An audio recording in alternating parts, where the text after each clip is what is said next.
नमस्कार दोस्तों, एक बार फिर आपका स्वागत है आपके अपने चैनल दृष्टि स्टोरी पर। आज हम लेकर आए हैं एक ऐसा टॉपिक जो न सिर्फ आपके दिल को छुएगा बल्कि आपके जीवन में एक नई ताजगी और शांति भी लेकर आएगा।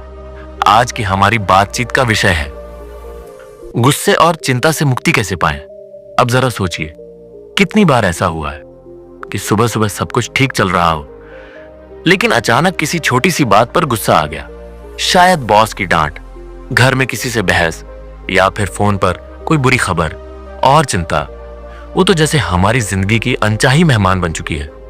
पढ़ाई, नौकरी, पैसा, रिश्ते, हर चीज की टेंशन, ये दोनों भावनाएं गुस्सा और चिंता हमारे मन के शांत तालाब में पत्थर की तरह गिरती है और लहरें पैदा कर देती हैं जो हमें परेशान कर देती है। लेकिन क्या होगा अगर मैं कहूं कि इनसे आजादी पाना मुमकिन है? जी हां, बिल्कुल मुमकिन है। आज हम साथ मिलकर कुछ ऐसे जबरदस्त और आसान तरीके जानेंगे जो न सिर्फ आपके गुस्से को ठंडा करेंगे बल्कि चिंता के उन काले बादलों को भी दूर भगा देंगे। ये वीडियो आपके लिए एक मजेदार और प्रेरणादायक सफर होने वाला है, जहां हम हंसते हंसते कुछ कहानियों और टिप्स के साथ अपने मन को हल्का करना सीखेंगे। तो तैयार हो जाइए।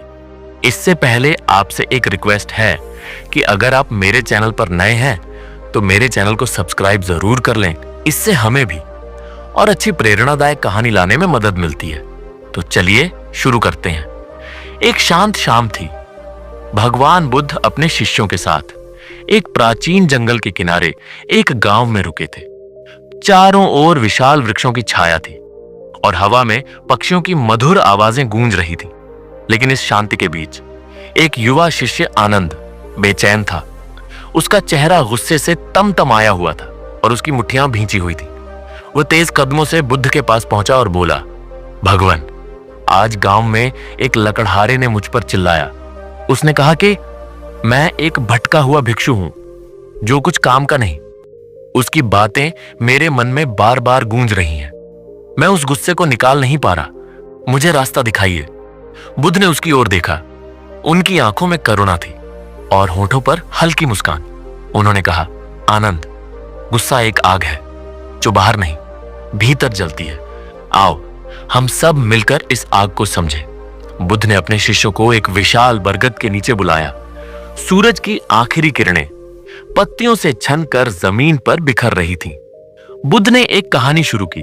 कई युग पहले बुद्ध ने कहा, एक पहाड़ी गांव में वीर नाम का एक युवक रहता था।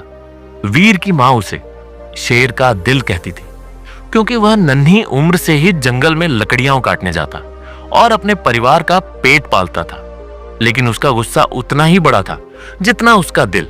एक छोटी सी बात पर वह भड़क उठता और घंटों तक चुपचाप उस आग में जलता रहता। एक दिन वीर जंगल से लौट रहा था। उसकी पीठ पर लकड़ियों का भारी गट्ठर था और पसीने से उसकी कमीज भीग चुकी थी। तभी एक घुड़सवार उसके पास आया। उसने ऊंची आवाज में कहा, ए लकड़हारे, रास्ता बता, मुझे जल्दी है। वीर ने थके हुए स्वर में जवाब दिया, सीधे जाओ, फिर बाएं मुड़ना। घुड़सवार ने हंसते हुए कहा, तू तो रास्ता बताने में भी कंजूस है, क्या सारा ज्ञान अपने पास रखेगा? यह सुनते ही वीर का खून खौल उठा। उसने गट्ठर जमीन पर पटका और चिल्लाया, अपने घोड़े पर चढ़कर चला जा, वरना मैं तुझे यहां दफना दूंगा। घुड़सवार डरकर भाग गया, लेकिन वीर का गुस्सा शांत नहीं हुआ। वह रात भर उस अपमान को याद करता रहा। कुछ दिनों बाद वीर को पता चला कि जंगल के उस पार एक रहस्यमयी संत रहते हैं। लोग कहते थे कि वह संत गुस्से को पिघलाकर शांति में बदल देता है। वीर ने सोचा, अगर यह सच है तो मुझे वहां जाना चाहिए। अगली सुबह वह एक छोटी सी पोटली और एक मिट्टी का घड़ा लेकर संत की खोज में निकल पड़ा। जंगल घना था। पेड़ों की डालियां सूरज को छिपा रही थीं और कहीं कहीं जंगली जानवरों की आवाजें सुनाई देती थीं। कई घंटों की यात्रा के बाद वीर एक गुफा के पास पहुंचा। वहां एक बूढ़ा संत बैठा था जिसके चेहरे पर अलौकिक शांति थी। वीर ने कहा, मुझे गुस्से से मुक्ति चाहिए, यह मेरा जीवन नष्ट कर रहा है। संत ने उसकी ओर देखा और बोला, मैं तुम्हें रास्ता दिखाऊंगा, लेकिन पहले एक काम करो। इस जंगल के उस पार एक नदी बहती है, उससे यह घड़ा भर कर लाओ। लेकिन याद रखना, रास्ते में गुस्सा नहीं करना। वीर को यह आसान लगा। वह घड़ा लेकर चल पड़ा, लेकिन अभी वह कुछ ही दूर गया था कि एक सियार उसके सामने आ गया। सियार ने भौंकना शुरू किया और वीर के पैरों के पास मंडराने लगा। वीर ने चिल्लाकर कहा, हट जा वरना तुझे मार डालूंगा। सियार भाग गया, लेकिन जब वीर ने घड़े की ओर देखा तो वह खाली था। वह हैरान हुआ। फिर भी वह वापस संत के पास नहीं गया। उसने सोचा, मैं दोबारा कोशिश करूंगा। अगली बार वह सावधान रहा, लेकिन रास्ते में एक पेड़ की टहनी उसके सिर से टकराई। हवा तेज थी और टहनी बार बार उसे परेशान कर रही थी। वीर ने गुस्से में टहनी तोड़ दी और उसे दूर फेंक दिया। जब वह नदी तक पहुंचा तो घड़ा फिर खाली था। अब उसे गुस्सा संत पर आने लगा। वह गुफा में लौटा और बोला, यह क्या जादू है? मैं पानी लाता हूं, लेकिन घड़ा खाली हो जाता है। संत ने शांत स्वर में कहा, यह जादू नहीं, तुम्हारा गुस्सा है। जब तुम गुस्से में डूबते हो, तुम्हारा मन शांति को पकड़ नहीं पाता। फिर से जाओ। यह सिलसिला कई दिनों तक चला। एक बार एक चरवाहे ने उससे टकरा दिया तो वीर ने उसे धक्का मार दिया। दूसरी बार एक कौवे ने उसके सिर पर चोंच मारी और वीर ने पत्थर फेंक कर उसे भगाया। हर बार घड़ा खाली रहता। आखिरकार वीर थक गया। वह संत के सामने बैठा और रोते हुए बोला, मैं हारा हुआ हूं। यह गुस्सा मुझसे कभी नहीं छूटेगा। संत ने उसका हाथ थामा और कहा, वीर, गुस्सा तुम्हारा दुश्मन नहीं, तुम्हारा दर्पण है। यह तुम्हें दिखाता है कि तुम्हारे भीतर क्या छिपा है। अगली बार जब यह आए, इसे देखो, इसे महसूस करो, लेकिन इसे अपने ऊपर सवार मत होने दो। वीर ने संत की बात सुनी और आखिरी बार नदी की ओर चल पड़ा। इस बार रास्ते में एक व्यापारी मिला। उसने वीर से कहा, ए गंवार, रास्ता छोड़, मुझे जल्दी है। वीर का मन भड़क उठा। उसने जवाब देने के लिए मुंह खोला, लेकिन तभी उसने संत की बात याद की।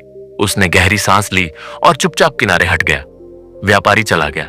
वीर का मन अभी भी उबल रहा था, लेकिन उसने गुस्से को बाहर नहीं निकाला। वह नदी तक पहुंचा और घड़ा भरा।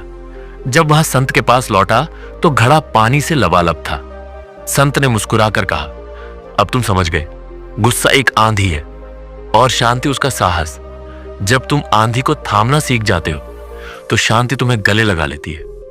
वीर की आंखों में आंसू थे। उसने पहली बार अपने भीतर की शांति को महसूस किया। कहानी खत्म होने के बाद बुद्ध ने आनंद की ओर देखा और बोला, आनंद, गुस्सा एक जंगल है। तुम उसमें भटक सकते हो या उससे बाहर निकलने का रास्ता खोज सकते हो। वह लकड़हारा तुम्हारा अपमान नहीं, अपनी अज्ञानता दिखा रहा था। तुम उसे अपने मन में क्यों ढो रहे हो? आनंद ने कहा, भगवान, लेकिन जब कोई हमें चोट पहुंचाता है तो उसे जवाब देना स्वाभाविक नहीं है। बुद्ध ने जवाब दिया, जवाब देना स्वाभाविक हो सकता है, लेकिन जरूरी नहीं।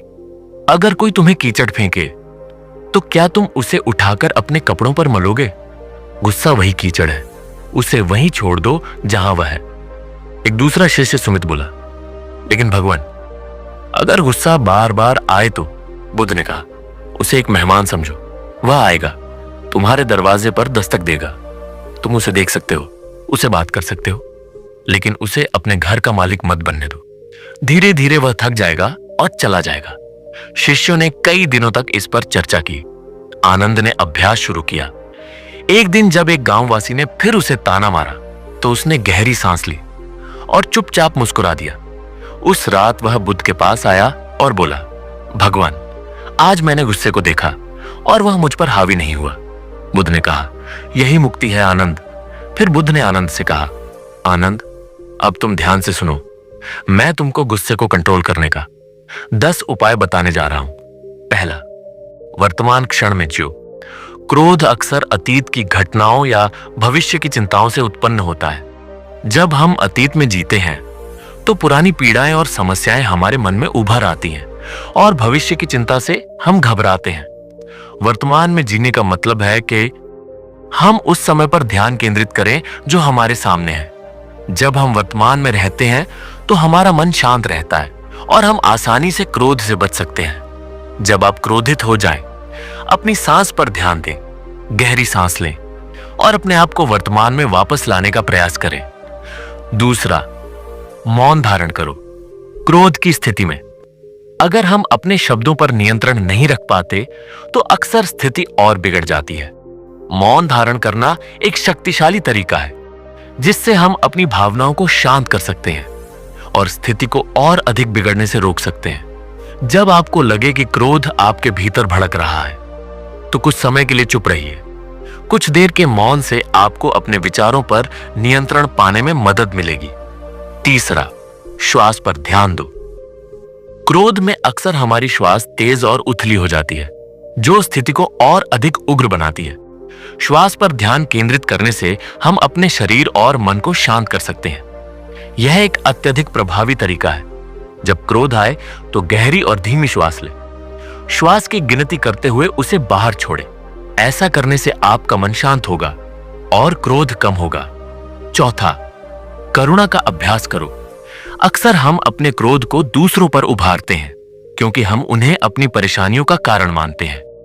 लेकिन यदि हम यह समझें कि हर व्यक्ति अपनी आंतरिक पीड़ा से गुजर रहा है तो हमारे मन में उनके प्रति सहानुभूति और करुणा पैदा होगी जिससे क्रोध कम होगा। जब किसी से क्रोधित हो तो उनकी स्थिति को समझने की कोशिश करें।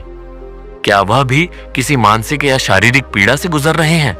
इससे आपका दृष्टिकोण बदल जाएगा और क्रोध का असर कम होगा। पांचवा, स्वयं को पहचानो। क्रोध को अक्सर हम अपने आप से जोड़ लेते हैं। हम सोचते हैं मैं क्रोधित हूं, लेकिन क्रोध सिर्फ एक भावना है जो हमारे भीतर आती है। यह जरूरी है कि हम इसे अपनी पहचान ना बनाएं। जब हम क्रोध को अपनी असली पहचान मानते हैं तो हम इससे बाहर नहीं निकल पाते।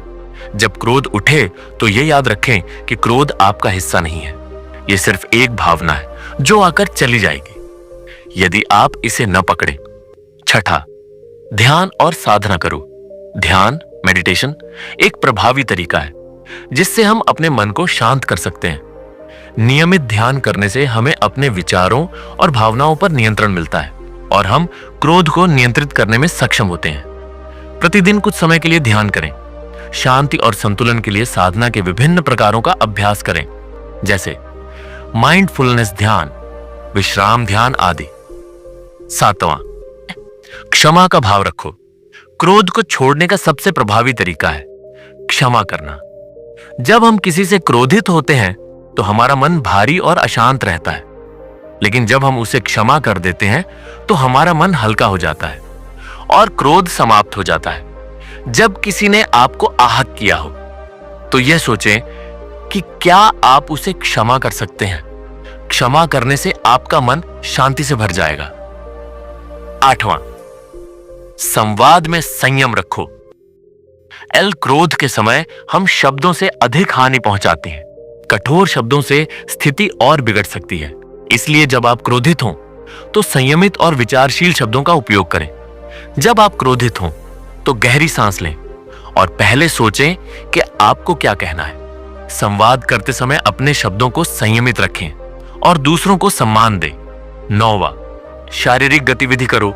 व्यायाम और शारीरिक गतिविधियां जैसे योग, दौड़ना या तैरना शरीर में सकारात्मक ऊर्जा का संचार करती है और मानसिक तनाव को कम करती है।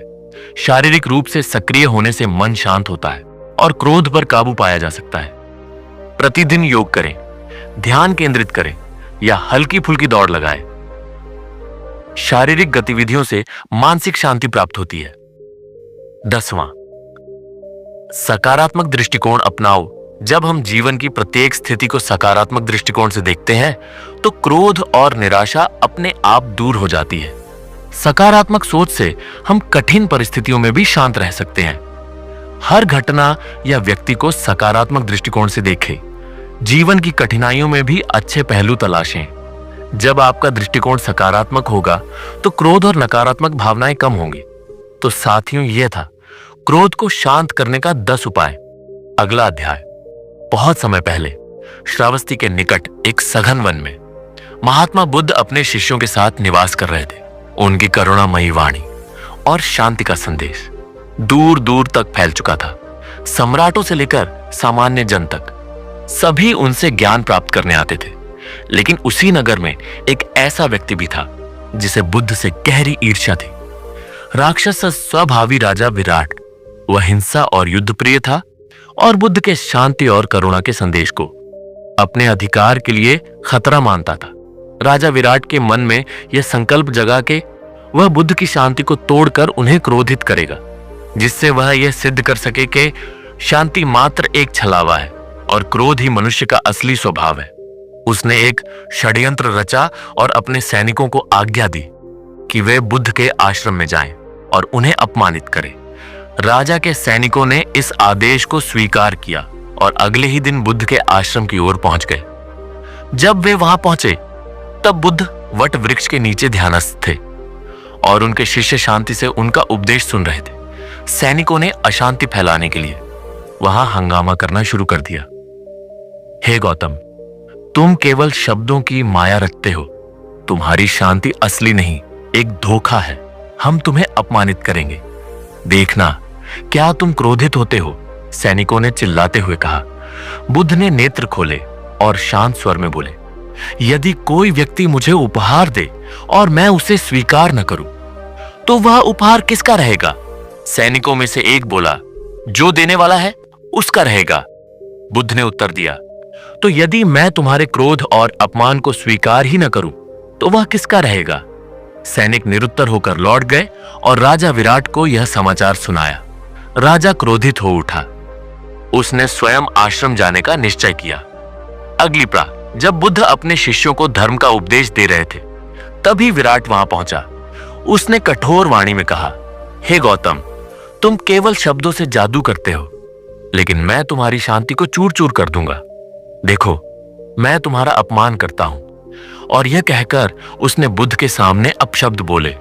बुद्ध के मुखमंडल पर वही दिव्य मुस्कान बनी रही। उन्होंने शांत स्वर में कहा, राजन, जब कोई अपने भीतर ही अग्नि धारण करता है तो वह पहले उसे ही जलाती है। क्रोध तुम्हारे हृदय में उत्पन्न हुआ है और वही तुम्हें जलाएगा। मैं इसे स्वीकार नहीं करता, तो यह मेरा कैसे हुआ? राजा विराट का चेहरा क्रोध से लाल हो गया। उसने अपना तलवार निकाला और गरजते हुए कहा, यदि तुम सचमुच शांति प्रिय हो, तो क्या तुम इस तलवार के प्रहार से नहीं डरोगे? बुद्ध ने सहज भाव से उत्तर दिया, राजन, जब किसी व्यक्ति को यह झांत हो कि यह शरीर अनित्य है, तो उसे किसी भी क्षण का भय क्यों होगा? तुम केवल तलवार का भय दिखाते हो, लेकिन मैं भय से परे हूं। जो सत्य को जान लेता है वह क्रोध और भय से मुक्त हो जाता है। राजा विराट की तलवार कांप उठी। उसकी आंखों में जल भर आया। उसने बुद्ध के चरणों में गिरकर कहा, हे महान आत्मा, मैंने अपने अहंकार में आपको क्रोधित करने का प्रयास किया, लेकिन आपकी शांति अडिग रही। कृपया मुझे क्षमा करें और मुझे भी इस शांति का मार्ग दिखाएं। बुद्ध ने प्रेम पूर्वक राजा को उठाया और कहा, राजन, यदि तुम सचमुच मन की शांति प्राप्त करना चाहते हो, तो इन 10 उपदेशों का पालन करो। पहला, नियमित ध्यान करें। ध्यान मन को शांत करने का सबसे शक्तिशाली तरीका है। रोजाना 10 से 20 मिनट शांत जगह पर बैठें, आंखें बंद करें और अपनी सांसों पर ध्यान दें। उदाहरण के लिए, सुबह उठकर 5 मिनट AUM का जाप करें या बस सांसों को महसूस करें। यह तनाव कम करता है और मन को स्थिर रखता है।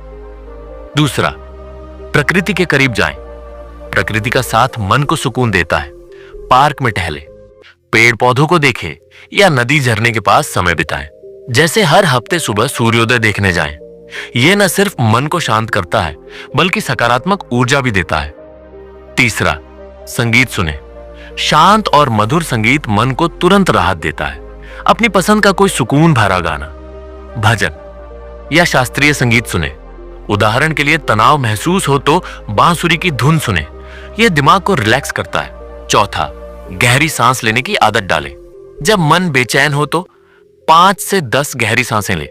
सांस को 4 सेकंड अंदर, 4 सेकंड रोककर और 4 सेकंड बाहर छोड़ें। मिसाल के तौर पर, ऑफिस में काम का दबाव बढ़े तो कुर्सी पर बैठे बैठे यह करें, मन तुरंत शांत होगा। पांचवां, वर्तमान में जी। अतीत की चिंता या भविष्य के डर से मन अशांत होता है। जो अभी हो रहा है उसी पर ध्यान दें। जैसे खाना खाते वक्त सिर्फ स्वाद पर फोकस करें। फोन या टीवी से दूर रहें। यह माइंडफुलनेस मन को शांति देती है। छठा, शारीरिक व्यायाम करें। व्यायाम से शरीर और मन दोनों स्वस्थ रहते हैं। रोज 20 से 30 मिनट योग, दौड़ या सैर करें। उदाहरण के लिए सुबह सूर्य नमस्कार के 5 चक्र करें। यह तनाव कम करता है और मन को तरोताजा रखता है। 7वां, अपने विचारों को लिखें। मन में उथल पुथल हो तो उसे कागज पर उतारें। अपनी चिंताएं, डर या खुशी सब लिखें। इससे मन हल्का होता है। जैसे रात को सोने से पहले 5 मिनट डायरी लिखें और फिर उसे बंद कर दें। यह एक मानसिक सफाई है। 8वां, सकारात्मक लोगों के साथ समय बिताएं। ऐसे लोग जो नकारात्मकता फैलाते हैं उनसे दूरी बनाएं। सकारात्मक और प्रेरणादायक दोस्तों या परिवार के साथ बात करें। मिसाल के तौर पर हर हफ्ते किसी करीबी से मिलें और अच्छी बातें शेयर करें। यह मन को खुश और शांत रखता है। 9वां, नींद को प्राथमिकता दें। अच्छी नींद मन की शांति के लिए जरूरी है। रोज 7 से 8 घंटे सोएं और सोने से पहले स्क्रीन, फोन, टीवी से बचें। उदाहरण के लिए रात को हल्का संगीत सुने या किताब पढ़ें। यह नींद को बेहतर बनाता है और मन को शांत करता है। 10वां, आभार व्यक्त करें। हर दिन 3 से 5 चीजों के लिए आभार महसूस करें, जैसे अच्छा खाना, परिवार या सूरज की रोशनी। इसे लिखें या मन में दोहराएं। जैसे सुबह उठकर सोचें, मुझे यह नया दिन मिला, इसके लिए शुक्रिया। यह मन को सकारात्मक और शांत रखता है। राजा विराट ने बुद्ध के चरणों में सिर झुका दिया। उसने प्रतिज्ञा ली कि अब वह हिंसा और क्रोध का मार्ग त्याग कर करुणा और शांति के मार्ग पर चलेगा। लेकिन उसकी परीक्षा अभी समाप्त नहीं हुई थी। जब वह अपने महल वापस लौटा तो उसके दरबारियों ने उसका उपहास किया। हे राजन, क्या आप भी अब सन्यासी बन गए? क्या आपके भीतर का योद्धा मर गया? राजा ने एक गहरी सांस ली और उत्तर दिया, नहीं, अब मेरे भीतर का सच्चा योद्धा जाग गया है, जो अपने क्रोध को वश में नहीं कर सकता। वह योद्धा नहीं, बल्कि एक पराजित व्यक्ति होता है। मैं अब एक सच्चा विजेता बनना चाहता हूं। उस दिन से राजा विराट का राज्य समृद्ध होने लगा। धीरे धीरे वह एक शांतिप्रिय, न्यायप्रिय और बुद्धिमान शासक बन गया। उसने युद्धों को त्याग दिया और राज्य में धर्म और शांति का प्रचार करने लगा। क्रोध और चिंता किसी और को नहीं, बल्कि स्वयं को जलाते हैं। जो इन्हें छोड़ देता है वही सच्ची शांति और आनंद को प्राप्त करता है। सच्ची विजय बाहरी शत्रु पर नहीं, बल्कि अपने भीतर के क्रोध, भय और अहंकार पर होती है।